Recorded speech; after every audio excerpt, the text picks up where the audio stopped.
Je disais donc tantôt que nous poursuivons notre enseignement avec notre thème, le combat spirituel.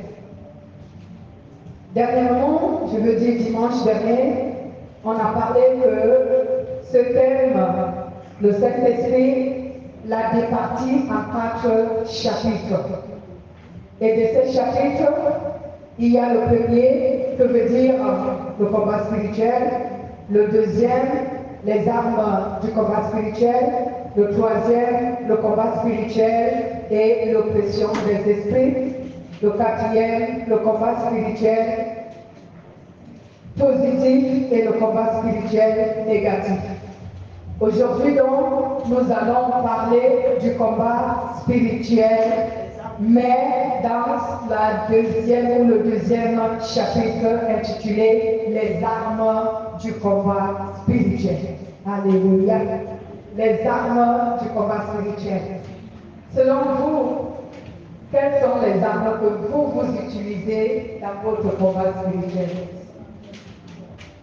Quelles sont les armes que vous utilisez, bien-aimé? Qui peut me dire les armes que lui, il utilise lorsqu'il est combattu spirituellement? Qu'est-ce que vous utilisez comme arme? Quelles sont vos armes? La prière. La prière. Quoi d'autre? La méditation de la parole de Dieu. La méditation de la parole de Dieu. Quoi d'autre? Merci. Qui d'autre va nous donner les armes que lui il utilise dans son combat spirituel?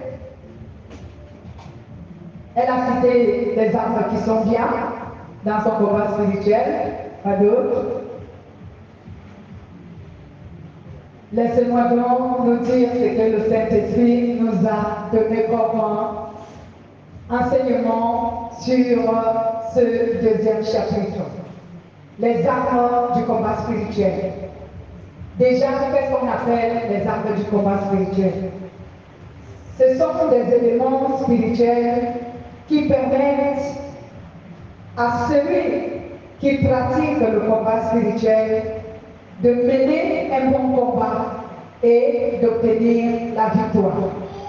Donc, c'est ce qu'on appelle ici les armes spirituelles. Ce sont des éléments qu'un chrétien doit avoir, ou la personne qui est combattue spirituellement, ce sont des éléments qu'il doit avoir. Ces éléments doivent lui permettre de faire un bon combat et d'obtenir la victoire. Amen. Nous lisons l'apôtre Paul témoignant qu'il a fait le bon combat. Lisons un peu 2 Timothée chapitre 4 versets 7 à 8. Allons-y. 2 Timothée chapitre 4 versets 7 à 8. La personne qui trouve la référence fait rapidement la lecture. 2 Timothée chapitre 4 verset 7 à 8. Oui. J'ai combattu le bon combat, je suis allé jusqu'au bout de la course, j'ai gardé la foi. Et maintenant, le prix de la victoire m'attend. C'est la couronne du salut que le Seigneur, le juste juge, me donnera au jour du jugement. Et pas seulement à moi, mais à tous ceux qui attendent avec amour le moment où il apparaîtra. Amen. Merci beaucoup pour la lecture, bien-aimé. Paul nous dit, j'ai combattu le bon combat, j'ai achevé la course, j'ai gardé la foi. Désormais, la couronne de la justice m'est réservée. Le Seigneur, le juste juge, me le donnera en ce jour-là. Et non seulement à moi, mais aussi à tous ceux qui auront aimé son apparition. Alléluia. L'apôtre Paul nous confesse qu'il a fait quoi? Il a combattu le bon combat. Donc il ne suffit pas seulement de combattre, mais il faut combattre le bon combat. Amen. Il faut combattre le bon combat. Donc ici, nous avons défini les armes du combat spirituel comme étant des éléments spirituels qui nous permettent de de mener un bon combat et d'obtenir la victoire. Donc ce que tu dois comprendre ici, c'est que si tu ne mènes pas un bon combat, tu ne vas pas obtenir la victoire. Raison pour laquelle nous parlons donc des armes. Donc pour obtenir la victoire sur le combat spirituel, il faut combattre selon les règles. Encore, dans ce combat, il y a aussi des règles. Il y a que souvent, on se dit, dans un combat spirituel, peut-être qu'il n'y a pas de règles, mais c'est faux. Dans tous les combats, les véritables combats, il y a toujours des règles qui sont établies. Si tu ne luttes pas ou que tu ne combats pas selon les règles, tu ne vas pas gagner. Donc il faut toujours connaître les règles du combat. Vous comprenez bien? Il faut toujours connaître les règles du combat. Si vous ne connaissez pas les règles du combat, vous n'allez pas faire un bon combat. Donc, lisez également toujours 2 Timothée chapitre 2 au verset, cette fois-ci chapitre 2 verset 5. 2 Timothée chapitre 2 verset 5. Oh, la pluie a commencé. 2 Timothée chapitre 2 verset 5. Un athlète qui participe à une compétition ne peut gagner le prix de tribut selon les règles. Mais si quelqu'un veut gagner la compétition, ici, la parole de Dieu nous dit qu'il faut qu'il lutte, qu'il combatte selon les règles. Il a parlé d'un athlète. Dans leur combat, dans leur lutte, on établit souvent des règles. Et si tu ne combats pas selon les règles, même si tu es le plus fort, tu ne vas pas avoir la victoire. Tu ne vas pas gagner. C'est pareil pour le combat spirituel. Il ne s'agit pas d'être plus fort pour gagner dans le combat spirituel.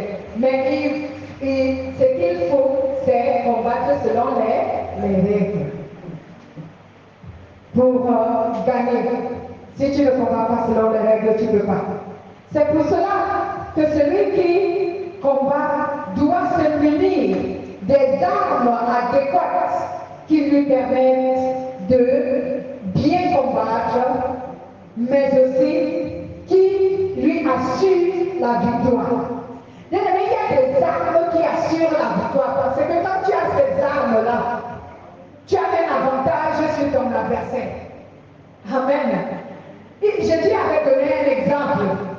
Il a dit, un roi qui veut mener une guerre avec un autre, est-ce qu'il ne va pas d'abord s'asseoir, examiner d'abord tout ce qu'il a comme bataillon, comme soldat, et tout ce qu'il a comme infrastructure pour la guerre, voir s'il est capable de mener la guerre contre son adversaire. S'il voit qu'il est capable, alors il s'engagera à la guerre. Mais s'il voit qu'il n'est pas capable, il va aller demander la paix avec son adversaire. Alléluia. Donc nous aussi, lorsque nous voulons nous engager au combat spirituel, il faut qu'on soit rassurés qu'on détient les armes adéquates qui nous permettent de faire un bon combat, mais aussi qui nous rassurent la victoire. L'exemple que je donnais se trouve sur Luc, chapitre 14, verset 30 à 33. Verset 30 à 33. Si vous pouvez lire.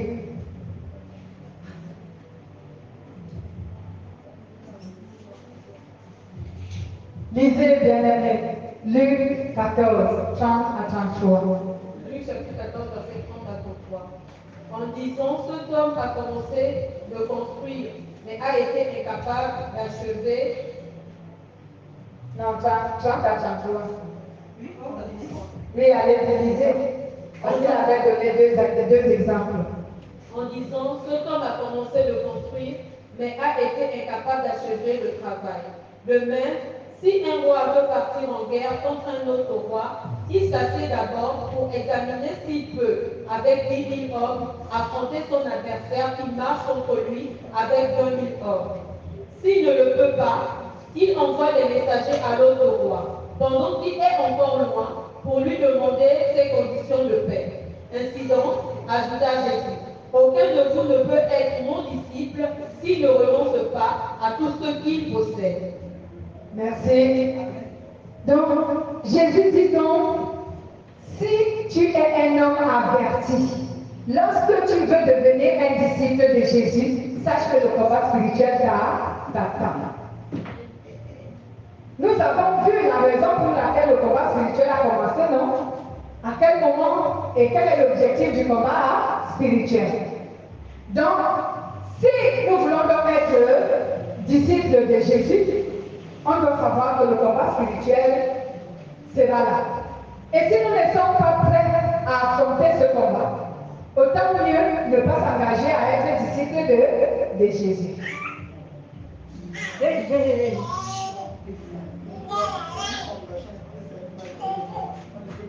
Justement, quand on vient en Christ, on ne sait pas qu'on a un combat spirituel.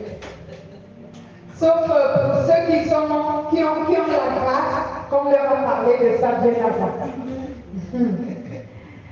Donc ici, quelles sont donc les armes spirituelles qui nous assurent la victoire en nous engageant dans le combat? Quelles sont ces armes? Ces armes sont ici la connaissance de la parole de Dieu. Donc il faut connaître la parole de Dieu. Il ne suffit pas seulement de méditer la parole de Dieu, mais il faut la connaître. C'est bien beau de méditer la parole de Dieu, c'est bien, c'est positif de méditer la parole de Dieu, mais il faut la connaître. Il faut connaître la parole. La deuxième arme, il faut que tu aies la sainteté. Il faut rechercher la sainteté. Ce que nous appelons la sanctification. Quand un être chrétien, lorsqu'un chrétien se sanctifie, c'est qu'il est en train de rechercher la sainteté. Donc il faut rechercher la sainteté. Et troisième arme, il faut avoir la foi. La foi qui veut dire ici, faire confiance à Dieu et lui obéir. Il faut avoir la foi. La quatrième arme, il faut prier, la prière. La prière. La prière, bien aimée, est une arme efficace pour le combat spirituel. Et la dernière arme, l'endurance dans les épreuves. L'endurance. Parce que si tu n'es pas un chrétien qui a de l'endurance, tu vas renoncer avant même que le combat ait commencé. Parce que quand tu verras même la fureur de ce combat, tu vas t'effrayer et t'enfuir. Il y a beaucoup de soldats que, arrivés au front, ils renoncent. Ils déposent les armes et ils brandissent le drapeau blanc. Hein? Je me rends. Je me rends. Ah, bien aimé. Donc il faut donc connaître la parole de Dieu, rechercher la sainteté, avoir la foi, la prière, l'endurance. Ce sont les armes qui garantissent la victoire sur le combat spirituel. Lorsque tu as ces éléments, tu vas vaincre le combat spirituel. Ah, que Dieu soit béni. Alléluia. Il y a donc toutes ces armes assurent la victoire à celui qui pratique le combat spirituel, et cela parce que avoir ces armes, c'est avoir les armes défensives et les armes offensives. Donc ces éléments que nous avons vus ici, la connaissance de la parole de Dieu, la sainteté, la foi, la prière, l'endurance dans les épreuves, sont des armes défensives et offensives pour notre combat spirituel. Ces armes-là nous permettent de nous défendre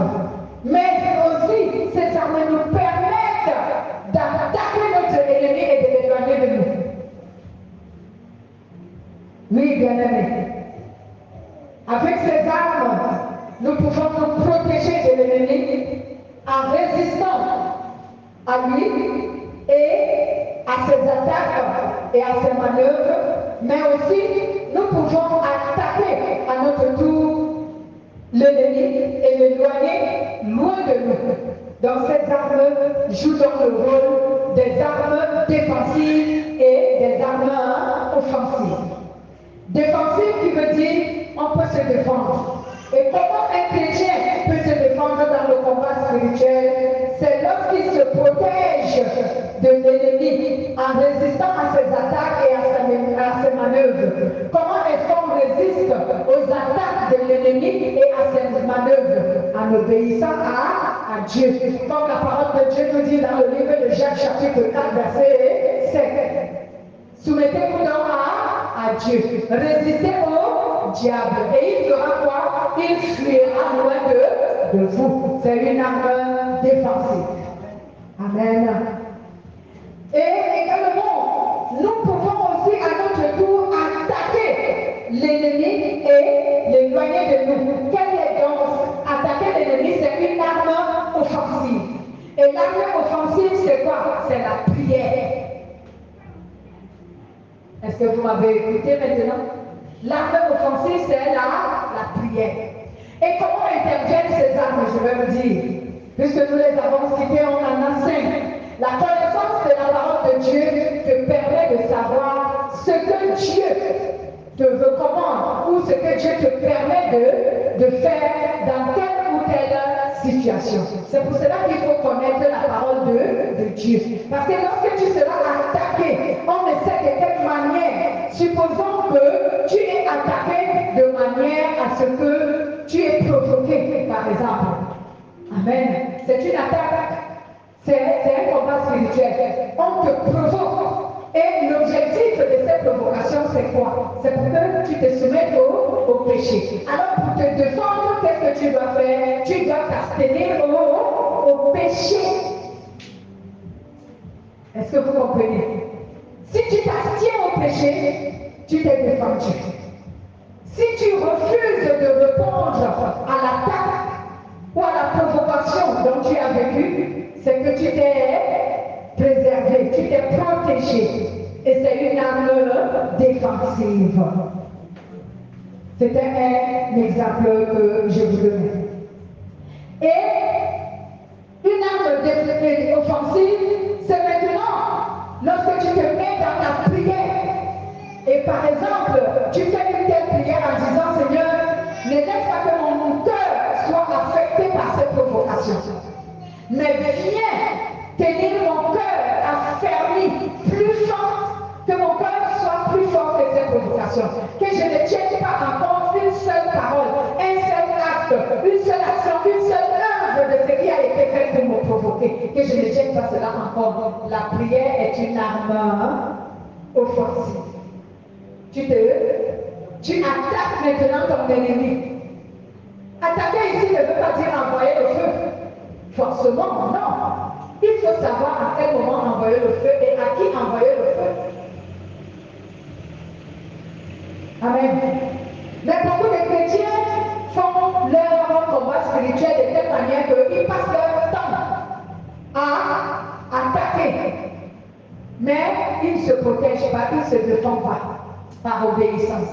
Parce que comme je venais de le dire tantôt, l'arme défensive, c'est l'obéissance. Tu obéis dans Jacques chapitre 4, verset 7. Tu obéis à Dieu, tu te soumets à Dieu, tu résistes au péché et le diable fuira. C'est une arme défensive. La plupart des chrétiens ne se défendent pas, mais ils attaquent. Comment tu peux aller attaquer quelqu'un sans d'abord te protéger? Jésus avait dit dans l'une de ses lettres des évangiles, il a dit, quelqu'un peut-il entrer dans la maison de l'homme fort pour lui arracher quelque chose sans qu'il ait lié d'abord? Est-ce que tu peux entrer dans la maison de quelqu'un qui est plus fort que toi, voulant prendre quelque chose dans sa maison, ou alors il t'a même arraché quelque chose que tu veux récupérer? Tu entres dans sa maison, tu ne l'as pas encore maîtrisé. Tu penses que tu peux récupérer ce qu'il a pris? Tu ne peux pas d'abord le maîtriser. C'est pourquoi Jésus a dit qu'il faut d'abord le lier avant avant de l'attaquer. Si tu ne le lis pas, tu ne vas pas l'attaquer. Et quelle est notre manière d'étudier notre adversaire? C'est lorsque nous mettons des garde-fous. Ces garde-fous qui nous protègent, c'est quoi? C'est notre obéissance, c'est notre soumission à Dieu. Alléluia. C'est notre sainteté. C'est ce qui nous protège. Et avec la sainteté, maintenant, lorsqu'on s'engage à attaquer l'ennemi par la prière, on aura la victoire sur lui. Parce que d'abord, nous sommes protégés. Lorsqu'il va se tourner et qu'il va vouloir riposter à notre attaque, il trouvera que nous avons mis une barrière, une sécurité. C'est notre obéissance, notre soumission à Dieu. Il ne pourra pas, même s'il nous lance les armes pour nous atteindre, ces armes ne nous atteindront pas parce que nous sommes en sécurité. La soumission, l'obéissance, la crainte de Dieu, la sainteté nous protège. Amen. Voilà, donc j'ai d'abord donné la référence de Jacques chapitre 4, verset 7. Je donne également Luc chapitre 10 au verset 17 jusqu'à 19. Nous pouvons lire Luc. Luc chapitre 10, verset 17 à 19. Allez-y, bien-aimés. Que nous dit la parole de Dieu?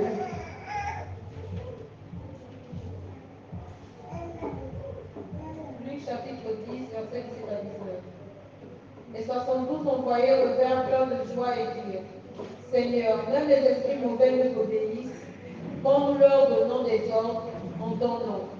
Jésus leur répondit: Je voyais Satan tomber du ciel comme un éclair.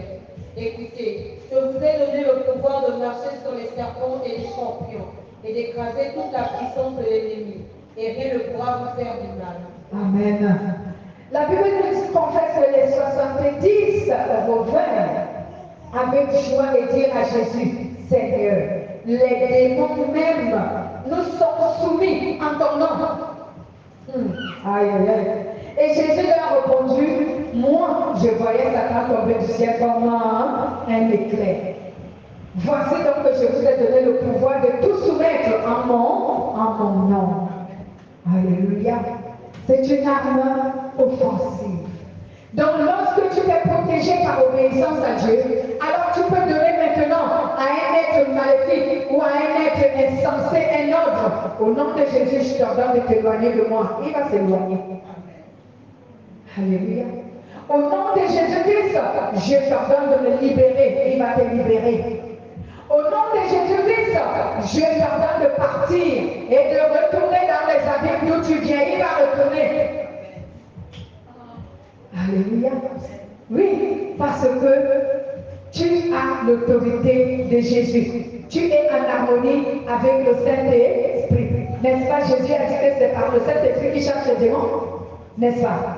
Alors si c'est par le Saint-Esprit que Jésus chasse les démons, si toi tu as le Saint-Esprit, dès que tu dis Saint-Esprit, je recommande à ce que tu enlèves ce démon et tu le renvoies dans les abîmes. Il va le renvoyer dans les abîmes. Donc, bien-aimé, tu as donc en ces 5 éléments, tu possèdes les armes défensives et les armes offensives.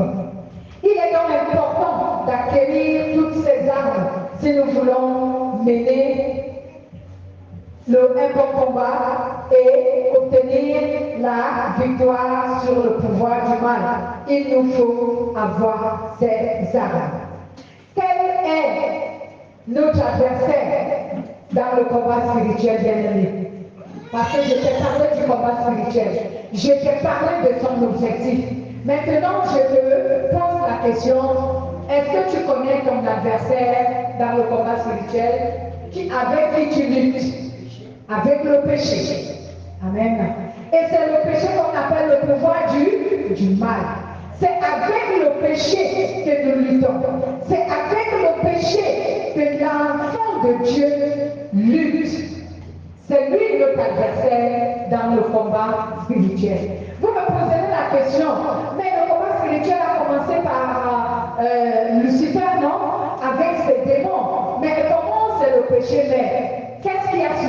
le combat spirituel. C'est le péché de Lucifer qui a suscité le combat spirituel. Donc notre véritable adversaire dans le combat spirituel, c'est le péché. C'est le péché. C'est lui qui est notre véritable adversaire. D'où la définition du combat spirituel. Oui, d'où la définition du combat spirituel que nous avons appris. Donc, ne perdez pas cette notion. Parce que beaucoup de chrétiens ont perdu cette notion. Ils ne savent pas qui combattre spirituellement. Ils vivent le combat spirituel, ils ne connaissent pas leur adversaire. Bien-aimé, est-ce que tu peux aller en guerre sans connaître ton adversaire? Tu vas donc combattre qui? Alléluia. C'est pourquoi le Saint-Esprit nous a donné le dernier chapitre qui est le combat spirituel négatif et le combat spirituel positif. Parce qu'il y a beaucoup de chrétiens qui font le combat spirituel, mais qui ne connaissent même pas qui est leur adversaire. Avec qui ils combattent, ils ne savent pas. Alléluia. Amen. Si tu ne connais pas quel est l'adversaire dont tu combats spirituellement, tu es d'avance gagné. Tu as échoué. On va te gagner parce que tu ne connais même pas ton adversaire. Alléluia. Et qui est donc le péché? Le péché est l'influence du mal qui lutte contre la volonté de Dieu dans notre cœur. C'est ça la définition du péché. Et c'est ce qui est donc notre adversaire. Le péché ici est le pouvoir du mal. Donc quand vous entendez dire le pouvoir du mal, on fait allusion au péché. Le pouvoir du mal, c'est le péché. Parce que c'est lui qui lutte contre la volonté de Dieu dans notre cœur. Et c'est à lui que nous avons affaire. C'est lui qui est notre adversaire. Et c'est avec lui que nous devons lutter. Amen. C'est contre lui que nous luttons. Lisons un peu Éphésiens chapitre 6, verset 10 à 13. Éphésiens 6, 10, 13. Éphésiens chapitre 6, verset 10 à 13. Enfin, puisez votre force dans l'union avec le Seigneur, dans son immense puissance. Prenez sur vous toutes les armes que Dieu fournit, afin de pouvoir tenir bon contre les ruses du diable. Car nous n'avons pas à lutter contre les êtres humains, mais contre les puissances spirituelles mauvaises du monde céleste. Amen. Les autorités, les pouvoirs et les maîtres de ce monde obscur. C'est pourquoi saisissez maintenant toutes les armes de Dieu. Ainsi, quand viendra le jour mauvais, vous pourrez résister à l'adversaire et après avoir combattu jusqu'à la fin, vous tiendrez encore fermement votre position. Amen.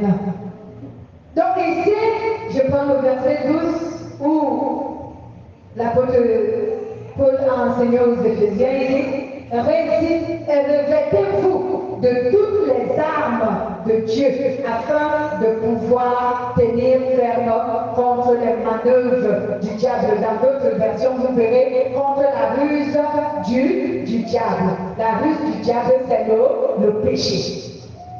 Et c'est lui également ce péché qu'on appelle aussi le pouvoir du péché. Car nous n'avons pas à lutter contre la chair et le sang, cela veut dire contre les êtres humains, mais nous avons à lutter contre les principautés, contre les pouvoirs, contre les dominations, contre les princes de ce monde des ténèbres et contre les esprits méchants dans les lieux célestes. Donc, pourquoi l'apôtre Paul dit que nous n'avons pas à lutter contre la chair et le sang? Parce que l'être humain n'est qu'un instrument. Un instrument qui est utilisé quelquefois pour nous faire du mal. Mais ce n'est pas lui le véritable adversaire. Mais pourquoi également Paul nous dit que nous devons lutter contre les pouvoirs, contre les esprits méchants dans les lieux célestes, contre les princes de ce monde des ténèbres? Est-ce que Paul voudrait nous inciter à aller combattre les esprits? Non, ce n'est pas ce qu'il voulait dire. Il voulait dire que nous devons lutter contre leurs manœuvres, pas contre eux-mêmes, contre leurs manœuvres. Et les manœuvres péché. C'est les obstacles qu'il met devant nous, c'est pour nous pousser au péché. Nous avons appris ça sur le premier chapitre. Donc quand il complique notre vie, quand il met des difficultés dans notre vie, c'est parce qu'il veut nous envoyer au péché. Alors que faire? Alors, à ce moment, il faut que nous soyons vraiment éveillés pour comprendre que ce qui est fait, l'objectif, c'est pour me soumettre au péché. Alors, qu'est-ce qu'il me faut faire pour me défendre? Il faut que je double d'obéissance envers la parole. Je dois doubler d'obéissance. Je dois me soumettre de plus en plus à Dieu. Je dois honorer Dieu de plus en plus en lui obéissant, en étant fidèle à sa parole, en ayant la crainte de l'offenser. Amen. Et maintenant, je dois prier parce que je suis investi de l'autorité de Dieu, parce que le Saint-Esprit dit à moi, alors j'ai cette autorité d'ordonner à la situation, à la manœuvre que Satan et ses démons ont mise en place contre moi. J'ai le pouvoir d'ordonner à cette manœuvre de changer et elle va changer. Que quelqu'un dise Amen. Amen. Donc, ne perds pas ton temps à aller combattre le démon. Détruis tout simplement la manœuvre ou l'œuvre qu'il a faite. Amen. Détruis l'œuvre qu'il a faite. S'il a fait quoi? S'il a fait l'œuvre, par exemple, de t'embrigader pour que tout ce que tu fais ne réussisse pas, alors qu'est-ce que tu fais? Tu détruis l'embrigadement, tu détruis l'emprisonnement. Et comment cela est fait? Je vous ai dit que dans le monde spirituel, les choses sont faites en parole, par la parole. Tout est sur la base de la parole. Alors toi aussi, déclare les paroles. Déclare les paroles au nom de Jésus et ce qui a été fait sera détruit. Alléluia. Par exemple, tout pouvoir et tout esprit qui œuvre pour m'empêcher de travailler, quelle que soit l'œuvre qu'il a faite, que cette œuvre ait été faite en parole, en acte, je détruis cet acte, je détruis cette parole et je l'appelle à se soumettre au nom de Jésus-Christ. Je détruis toute parole qui a été confessée contre moi et j'empêche cette parole de manifester contre moi, physiquement et spirituellement. J'anéantis son pouvoir et je chasse le démon qui assure l'accomplissement de cette parole. Je le chasse et je le renvoie dans les abîmes au nom de Jésus. Amen. Alléluia. Là, tu as donné un ordre et tu as attaqué à l'ennemi. Alléluia. Oh, que Jésus soit béni. Donc, prenons un peu les mécanismes comme le Saint-Esprit essaie de nous les donner souvent. Comment combattre ou comment lutter avec contre la ruse de l'ennemi, donc contre ses armes. Il faut tout simplement rechercher les armes que nous avons citées un peu plus en amont.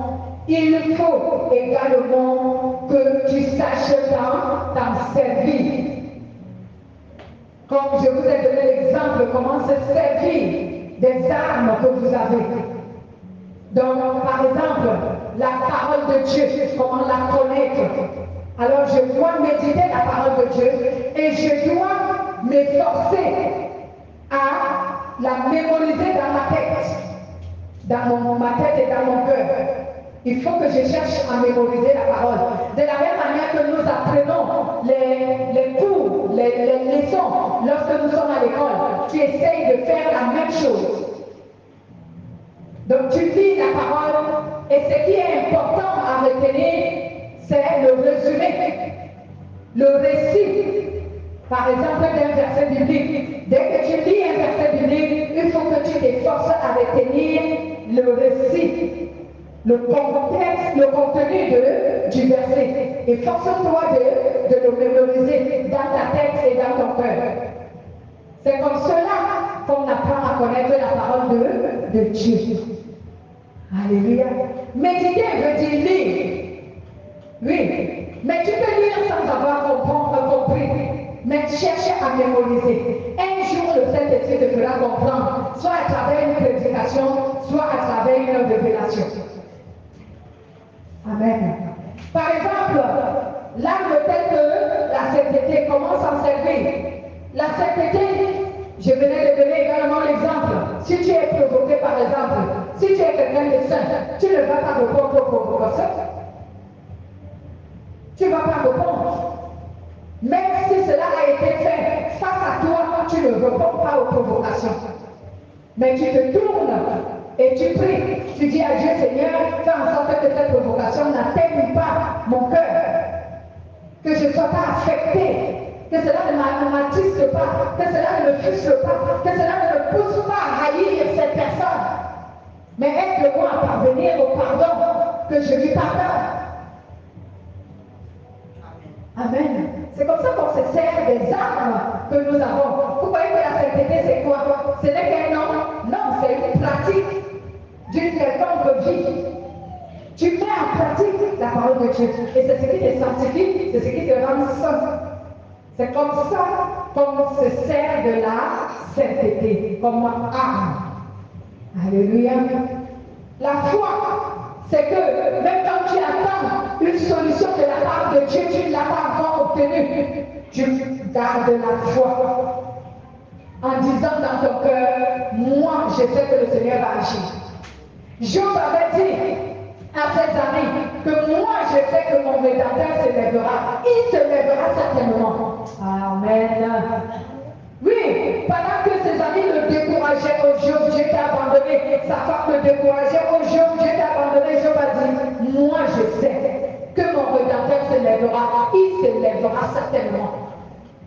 Donc Job a gardé la foi, malgré le temps, malgré les années, malgré l'intensité du combat spirituel, malgré la souffrance qu'il ressentait. Job a gardé la foi, il a dit, moi je sais que mon Dieu ne va pas m'abandonner dans cette situation. Moi je sais que mon Dieu va intervenir. Et c'est ça la foi dont on parle ici, qui est une arme, alléluia, qui est une arme défensive et offensive.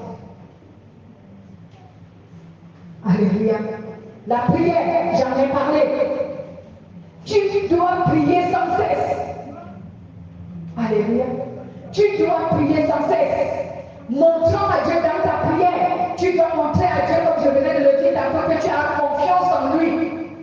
Tu dois demander à Dieu de te rendre plus intelligent, de telle sorte que tu puisses lui obéir plus que tu le faisais avant. Alléluia. Qu'est-ce que Dieu appelle la sagesse? La sagesse de Dieu consiste à lui obéir. Si tu sais obéir à Dieu, alors tu es sage. Alléluia.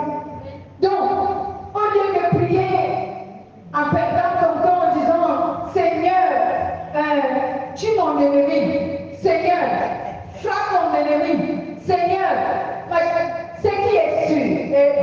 C'est parce que vous ne connaissez pas. C'est qui est sûr?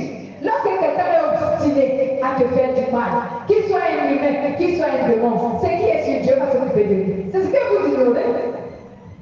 Alléluia. C'est ce que vous ignorez. À la rigueur, si tu es tellement fatigué, si tu ressens tellement de la douleur, à la rigueur, dis à Dieu, Seigneur, délivre-moi un peu de cet homme, de cette personne, de ce démon. Mais ne va pas dire à Dieu, Seigneur, tue-le. Seigneur, machin. Parce que ce qui est sûr, je t'assure que si la personne ne te libère pas, Dieu va le visiter. Dieu va se charger de lui. Ça, c'est la vérité. Ne vous peinez même pas de dire, oh, mais Dieu ne lui fait rien. Moi, je vous assure que Dieu va s'occuper de lui. Je connais le Dieu que je prie et que je vous présente. Il dit à moi la vengeance, à moi la rétribution. Alléluia. C'est à lui la vengeance. C'est à lui la rétribution. Donc si quelqu'un vous cherche, qu'il soit un humain ou qu'il soit un esprit, Dieu va s'en charger. Vous, occupez-vous à lui obéir, à obéir à Dieu. Alléluia. Donc priez pour glorifier Dieu. Même quand vous souffrez, glorifiez-le dans vos prières. Seigneur, je te bénis de ce témoignage. Tu dis dans ta parole que toutes choses concourent au bien de ceux qui aiment Dieu. Si je vis le combat spirituel, c'est pour ta gloire, car je sais que tu vas te glorifier et moi je serai victorieuse. Alléluia. Gloire à Jésus. Donc je parlais également du 5e chapitre qui est l'endurance. Ne baisse pas les bras, sois déterminé parce que l'ennemi cherche souvent à te décourager. Est-ce que tu ne le vois pas? Ta vie ne change pas. Est-ce que tu ne comprends pas? Ta vie ne change pas. Va un peu chercher ailleurs, comme on a proposé à l'une de vos sœurs. Va un peu chercher ailleurs. Hein? On ne t'empêche pas d'aller à ton église, mais va un peu chez un prophète, va un peu chercher ailleurs. Diabolique, satanique, on te propose les voies sataniques. Oh oui, on ne dit pas que quitte ton église, mais va un peu chercher ailleurs. Va un peu rencontrer un prophète. Si un prophète te raconte ce qui se passe dans ta vie, est-ce qu'il a la solution? Donc si tu n'as pas la solution, ça ne vaut pas la peine de me raconter quoi que ce soit. Moi, je veux quelqu'un qui a la solution. Si tu n'as pas la solution, tu vas me raconter quoi? Et même si tu as la solution, une solution éphémère que tu prends par le pouvoir de Satan et qui a un certain temps déterminé. Dès que je me réjouis aujourd'hui et que demain je suis encore dans la tristesse, à quoi cela m'aura servi? Alléluia. C'est pourquoi vous devez attendre que c'est le Seigneur qui intervienne. Vous avez déjà entendu que dès que Dieu a délivré Job, vous avez entendu que Satan est reparti faire la même chose dans la vie de Job? Non. Satan l'a combattu d'une autre manière, mais il n'avait plus détruit tout ce que Job avait. Alléluia. Donc, faites attention, si vous n'avez pas l'endurance, vous allez démissionner avant le temps. Mais Dieu est grand, vous n'allez pas démissionner. Vous qui êtes ici, parce que le Saint-Esprit veille. Et je prie tous les jours pour que vous ne démissionnez pas. Je prie tous les jours pour que vous ne vous découragez pas. Je prie tous les jours que Dieu vous donne plus de force que vous en avez pour que vous puissiez tout surmonter avec foi et obéissance et crainte. Alléluia. Comme la Bible dit, avec tremblement. Je prie Dieu tous les jours que vous parvenez jusqu'à la vie éternelle. Et il en sera ainsi. Alléluia. Voici donc les armes du combat spirituel que tu dois avoir. Je vais les réitérer ici. Je t'ai donné les mécanismes, comment tu peux faire pour t'en servir. Il faut que tu connaisses la parole de Dieu. Il faut avoir la sainteté, la foi, la prière et l'endurance dans les épreuves. Cela te permettra d'avoir la victoire sur le combat spirituel et vraiment ces armes assurent la victoire. Alléluia. Nous pouvons acclamer pour la parole de Dieu bien-aimé. Que Dieu soit loué et glorifié.